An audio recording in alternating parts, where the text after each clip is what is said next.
बिस्मिल्लाहिर्रहमानिर्रहीम। अस्सलाम वालेकुम नाज़रीन। लंबे बाल रखने की शौकीन लड़कियों के लिए आज हम जादुई टोटका लाए हैं जो मेरा भी आजमाया हुआ है और मुझे भी अच्छे रिजल्ट्स मिले हैं। इंशाल्लाह आपको भी बहुत अच्छे रिजल्ट्स मिलेंगे। इसका आपने लाजमी इस्तेमाल करना है। मेरे बताए हुए तरीके के मुताबिक इसको तैयार करना है और फिर इस्तेमाल करना है। नाज़रीन, ये टोटका आपने नहाने से पहले इस्तेमाल करना है और बालों में जब ये खुश्क हो जाए उसके बाद आपने शैम्पू कर लेना है। और शैम्पू कौन सा इस्तेमाल करना है ये भी मैं आपको बताऊंगी। आइए जानने।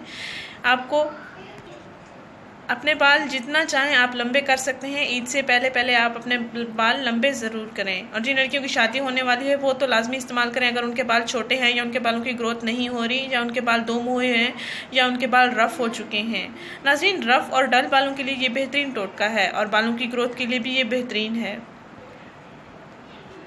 बालों में जब ये लगता है, बालों की जड़ों में जब ये जज्ब होता है तो खून की सर्कुलेशन बढ़ जाती है। इस तरह बालों की ग्रोथ में इजाफा हो जाता है। इंशाल्लाह इस टोटके के इस्तेमाल से आपके बाल लंबे, खूबसूरत, काले, स्याह हो जाएंगे और खुरदरे भी नहीं होंगे, नरम मुलायम हो जाएंगे।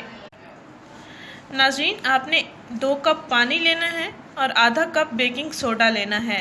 2 कप पानी में आधा कप बेकिंग सोडा आपने अच्छी तरह से मिक्स कर लेना है। ये सीरम की तरह बन जाएगा और फिर आपने अपने बालों में इसको लगा लेना है। तमाम बाल गीले हो जाएं, कोशिश करें बालों की जड़ों में भी अच्छी तरह से जज्ब हो जाए, अच्छी तरह से लग जाए।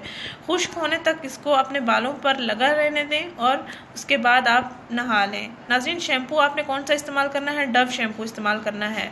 मैं ये सीरम जब बालों पे इस्तेमाल करती हूँ उसके बाद डव शैम्पू से अपने बाल धोती हूँ और इससे मुझे काफ़ी फ़र्क नज़र आया है। बालों की ग्रोथ में भी इजाफा हुआ है, बालों की जड़ों बाल नरम मुलायम खूबसूरत हो गए हैं मेरे। नाज़रीन, आप भी इस टोटके का लाजमी इस्तेमाल करें। ईद से पहले तक आप अपने बालों को खूबसूरत बनाएं, जितना चाहें लंबा करें। नाज़रीन, इस वीडियो को ज़रूर शेयर करें, इस चैनल को ज़रूर सब्सक्राइब करें। शुक्रिया। अल्लाह हाफिज़।